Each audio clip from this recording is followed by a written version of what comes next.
Loh. Kayak sing biasa-biasa. Kebanyakan tingkah aku ya, kebanyakan gaya. Kebanyakan Kayak bunga-bunga kayak pencak itu kan banyak bunga-bunganya. Namanya art, budaya olahraga dicampur dengan budaya Neng. Nah, di sama keperluan yang jagoan warung view aku Cak Supri. Aku ning sini. Nah, Neng. Iki mendung iki piye ngene, ra apa lah ya. Kita sambut dengan senang hati, namanya juga hujan, mendung itu menyenangkan juga. Siklus kehidupan. Nah, dan ini memang Amerika ini ya mulai musim gugur, jadi ada udannya sempat adem. Dan bedanya Indonesia nih, kalau di Amerika udan sak wayah-wayah, Indonesia kan anak musim kemarau, musim hujan. Di sini setiap empat musim kuwi ya ana udan. Iya. Nah, walaupun cuacanya hujan dan mendung, kita jangan patah semangat untuk tetap berolahraga. Kalau nggak bisa hujan yang terlalu deras di outdoor ya jangan di indoor juga ada. Sekarang juga terutama selama pandemi itu kan kita banyak menemukan cara baru untuk berolahraga dalam ruangan ya. Tapi saya itu sebar pasca pandemi wis podo wis metu kabeh. Salahnya klub-klub lari itu Neng. Benar. Klub lari ini memang ditujukan terutama buat orang-orang sih biasanya kurang termotivasi lek melayu dhewean. Soalnya melayu bosen. Kuwi tok wae. Terus saya gak ono kancane. Kadang-kadang iso dibantu ning gawe iku lho ning apa headphone nggih ngeloki lagu. Tapi gak ono sing ditonton lho, Cak. Kan ada sing diceng-cengi ngono. Nah, lek ceng-cengan kuwi ning saiki ya aneh-aneh. Sing jenenge zaman pandemi atau sadurunge kan tren lek golek jodoh utawa pacar kuwi aplikasi online. Saiki trennya rada bosen lho kene. Saiki yo lihat olahraga. Sajine klub lari kuwi koyo yo iku. Terutama dengan mereka-mereka yang punya hobine padha ngono ya. Iya. Sampeyan suka lari, mungkin dapat pasangan sing suka lari pisan. Sajak main lari ya. Loh iya. Apa ceritanya lur ditantai. Aplikasi cari jodoh sudah biasa di kota New York. Tapi tren cari jodoh terbaru saat ini adalah lewat klub lari. So I decided in late spring that I was just going to cleanse from the dating apps. I wasn't finding any success on it. And I've had a lot of fun and been meeting people in fun and unique ways like this club. Menurut platform tiket global Eventbrite, acara kencan melalui aktivitas olahraga alami kenaikan minat hingga 135% dari 2022 hingga 2023 di Amerika. Salah satu yang terpopuler di kota New York adalah Lunch Run Club yang rutin bertemu setiap Rabu malam di Washington Square Park di Manhattan. Yang datang ke sini harus ikuti aturan warna baju. New York uniform, so we made it all black if you're single, and then we wanted to just be open to everyone, so even people who are just looking to make friends, we wanted them to still be able to come enjoy the run club, so we just said wear colors if you're taken. Mayoritas yang hadir beralasan karena lelah gunakan aplikasi kencan. Hal ini turut dibuktikan oleh sebuah studi. Overall, feeling like they're an option, but maybe not the best option. Whereas speed dating or something similar, an in-person meeting, a group maybe where there's similar interests, allows people to connect in person and have that initial conversation without the phone as an intermediary. Steve Cole kembangkan aplikasi Lunch, aplikasi kencan yang berorientasi pada kebugaran yang kemudian menginspirasi hadirnya klub lari ini. Klub ini berkembang dari 30 peserta di awal menjadi hingga 1.200 orang pada pertemuan akhir-akhir ini. It's actually the largest singles event ever recorded in New York City, and we actually break that record every week as we continue to grow. Para peserta yang hadir berlari sekitar 5 km dan lanjut berkumpul di bar. And then the big event is the #BeersAfter, which is where we all congregate at one bar and we just mingle. It's great. Warga kota New York disebut-sebut sebagai warga yang 70% diantaranya aktif berolahraga. Olahraga yang populer di sini termasuk olahraga lari, jalan kaki, kemudian kalistenik dan juga bermain golf. Hal ini juga tidak lepas dari fungsi taman publik yang disebut-sebut nomor 2 terbaik di Amerika Serikat dalam segi kualitas dan juga jumlahnya yang banyak. Namun di sisi lain, New York City juga dikenal menyediakan berbagai tempat olahraga publik berbayar seperti gym dan kelas olahraga yang dikenal tidak ramah kantong bagi warganya. Dari New York City, Randy Jacksana dan tim VOA. Mungkin sambil berlari mencari jodoh atau melarikan diri dari jodoh. Kenyataan. Berarti mungkin cocok Neng ya. mungkin mambu keringetnya barangnya cocok, wah cocok kayak aku loh, cocok kan kudu dari situ kan mungkin bisa orang itu, wah aku seneng. Bisa loh, jadi. Iyalah, itu kan alamiah juga, alamiah. Nah, habis ini kita punya cerita lain soal olahraga di Amerika dulu, tapi sawise sing siji.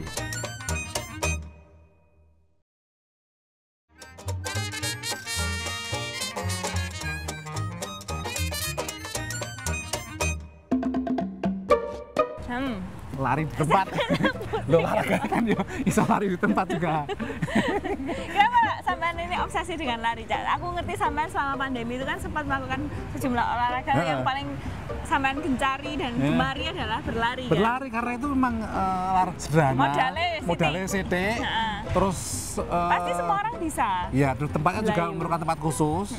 Sopo iso melakukan nek gelem. Iya. Tapi memang olahraga lari ini jadi populer, terutama akeh kayak misalnya orang-orang itu melakukan maraton misalnya 42 kilo utawa misalnya half marathon separuh niku. Ada juga yang buat pemula misalnya 5K atau 5 km. Usaha-usaha seperti lari maraton dan segala macam itu juga dijadikan salah satu cara buat orang meningkatkan kesadaran terhadap isu tertentu. Misalnya biasanya ada yang kayak breast cancer atau kanker payudara atau isu-isu lain, lingkungan hidup kadang-kadang. Ini ada ceritanya ya, Cak ya. Mungkin Enggon Maryland ini anak keturunan warga Indonesia itu dua inisiatif nggih membangkitkan industri garmen nek nggon Baltimore kono ning. Dhek mlayu karo koncone wong loro ki 535 kilo lho ning, bayangno.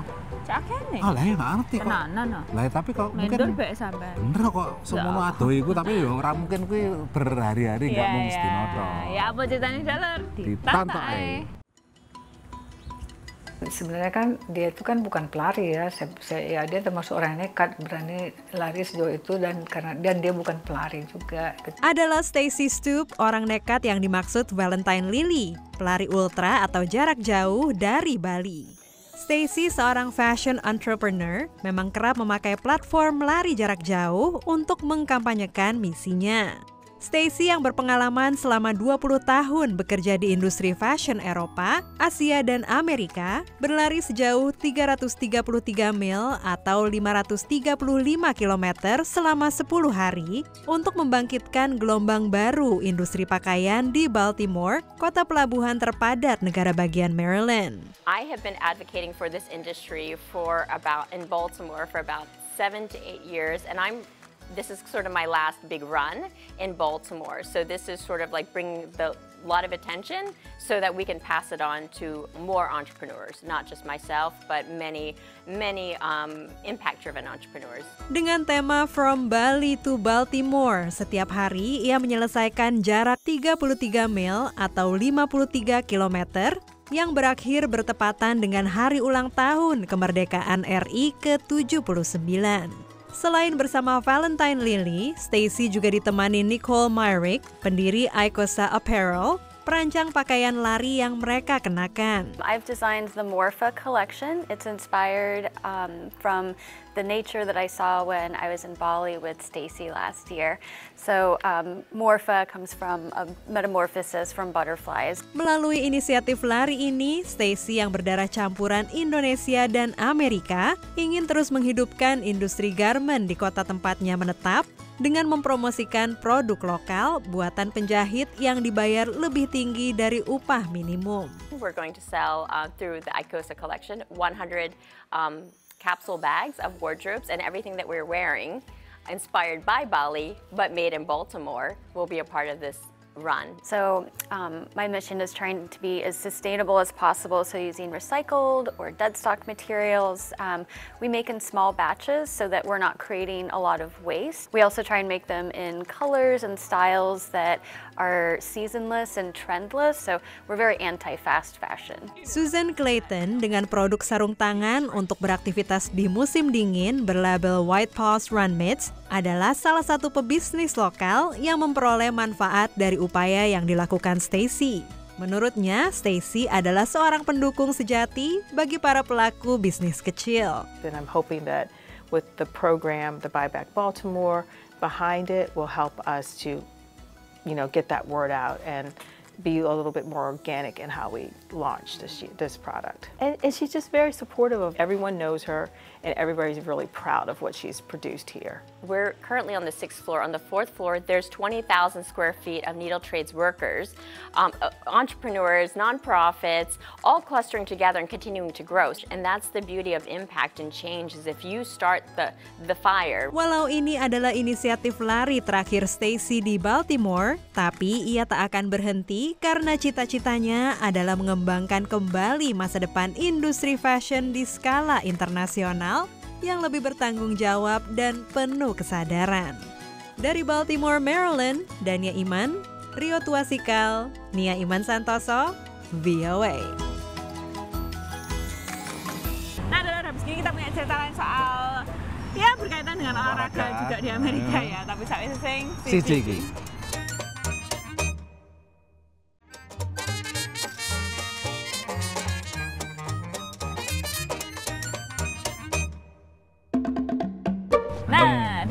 Masih di warung VOA dan kita masih ngomongin olahraga.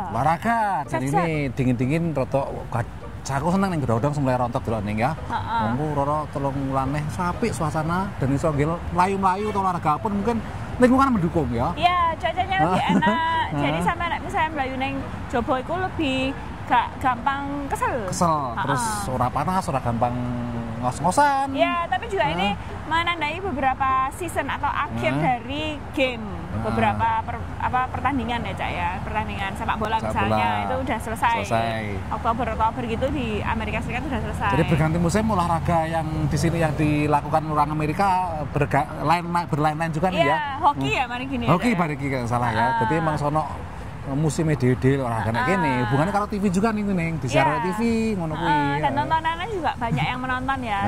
Terutama juga karena di Amerika Serikat itu sekarang ada aturan terkait melegalisir judi online, terutama yang olahraga. Olahraga itu saya populer. Iya. Jadi kan memang nggak semua negara bagian urusan negara bagian masing-masing ya.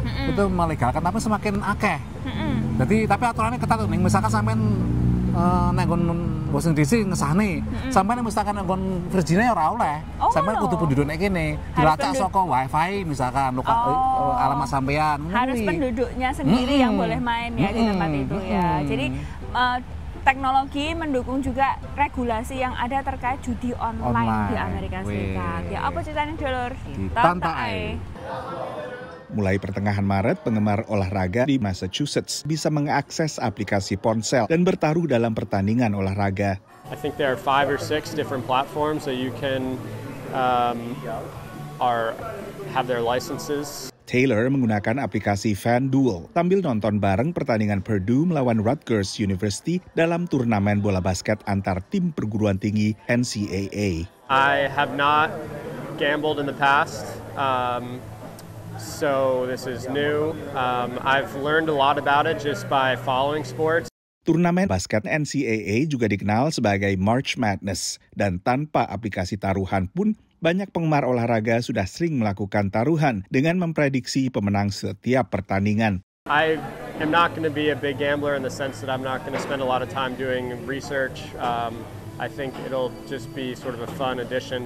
Massachusetts hanyalah satu dari 30-an negara bagian, ditambah daerah khusus ibu kota Washington DC yang membolehkan pertaruhan online berhadiah untuk pertandingan olahraga.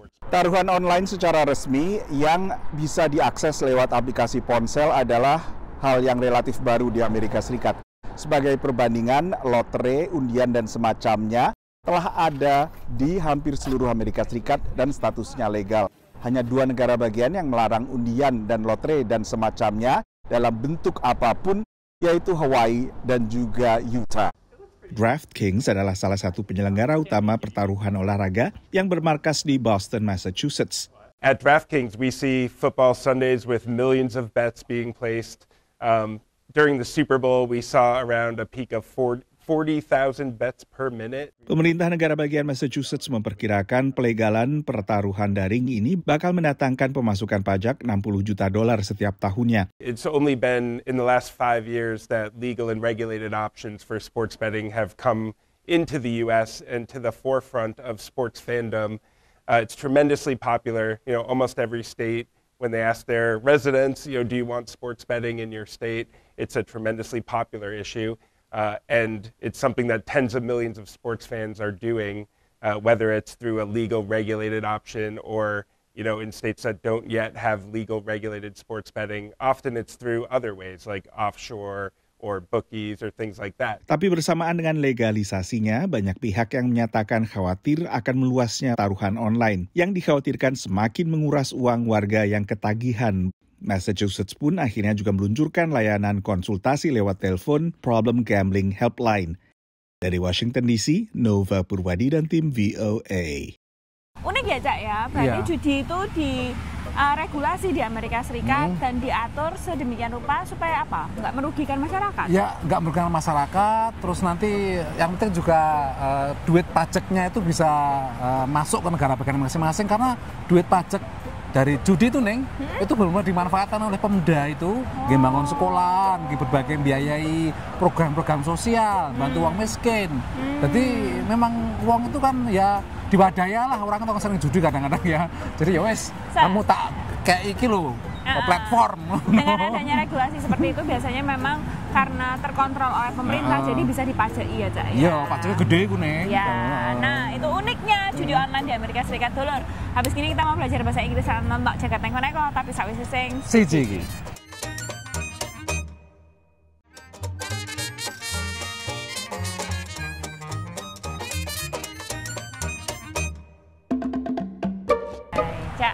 Sampai nopo aja, kesel lah? Enggak, aku cuma pengen endang-endang ini. Mergo kadang-kadang olahraga itu memang dipaksa nih. Aku mengalami berbagai pasang surut, naik dan sebagainya. Olahraga itu lah dipaksa ya segah wis tenan. Iya, dan misalnya sampean nggak maksa, limit atau batasnya itu cuma sampai situ. Walaupun memang tidak disarankan juga memaksakan diri ya, Cak ya. Sampean harus tahu batasnya, misalnya wis megah-megah terus apa jenenge ngos-ngosan tapi harus ngerti lah. Umur juga harus dipertimbangkan nih. Tapi sepuh ya jangan terlalu memaksa diri untuk olahraga sih bener-bener menguras tenaga itu bisa berbahaya. Perhatikan sendi ya, Cak. Nah, kuwi terutama. Apalagi sendiku bahaya lah wong tuwek umur 50 tahun ke atas ning. Jadi disarankan jangan terlalu banyak yang ada tekanan ke sendi-sendi itu. Sendi bahasa Inggrisnya? Sendi itu kayak join. Baca su. Kita belajar bahasa Inggris dulu dalam English in a Minute.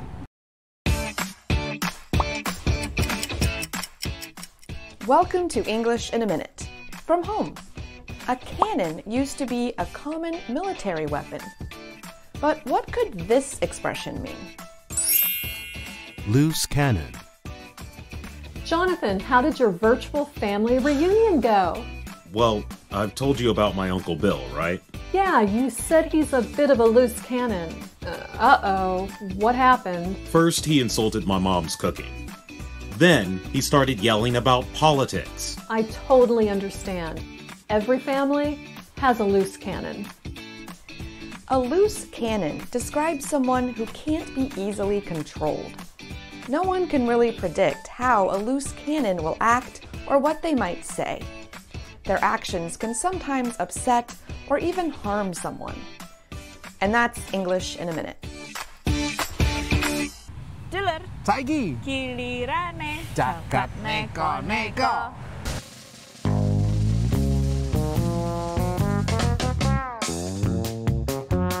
Bayi kudane iki memang ketok lucu, Lur. Gak ngumun lek viral nang media sosial.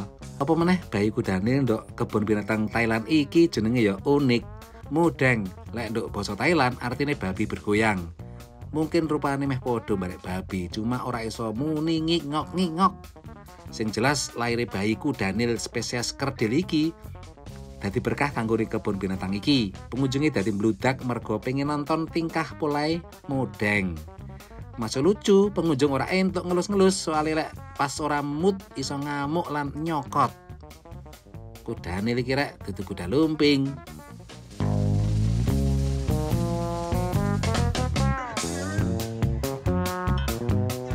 Bengi sadurunge lomba, Cristiano Moreno ngimpi nyebrang kali numpang yuyu kangkang.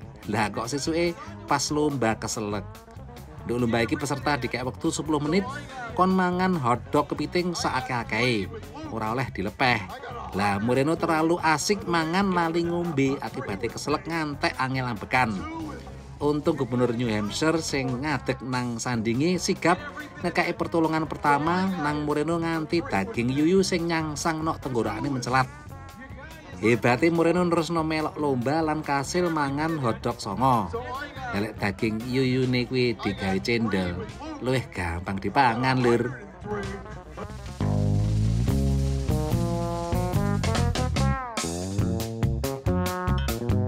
Sampai frustasi golek jodoh lewat aplikasi online, mergo ora cocok pas ketemu. Jok khawatir lur. Di Amerika no tren golek jodoh lewat olahraga, kayak klub Melayu nang New York iki. Di klub iki, para anggotane ketemu saben dina Rabu, melayu bareng-bareng.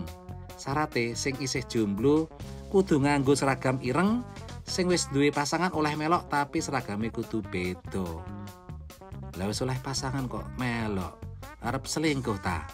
Lah nduk suasana sing santai tapi sehat iki, peserta iso kenalan lan lek cocok iso diterusno pacaran, lek cocok tenanan iso kawin. Gampang gue ngerti cocok orane, teko ambune keringet lur. Dulur, semoga sampean jadi semangat untuk berolahraga ya. Entah itu buat mencari jodoh. Si jomblo-jomblo kuwi sampean ngenek klub dhewe nang ndi Surabaya kono ya mungkin laku lho ya. Tapi nek misalnya jodohnya sampean mlayu aja dikejar. Kejelungup sampean kok. Biarkan datang sendiri. Sudah 30 menit kami menemani sampean. Nek misalnya sampean duwe pertanyaan atau pengen tahu cerita-cerita apa sing ono nang Amerika, langsung dikirim ke email warung@voanews.com atau media sosial, YouTube, Facebook, Instagram, kata kuncinya VOA Indonesia. Aku Cak Supri teko sini DC. Angger ning nyun pamit dulur.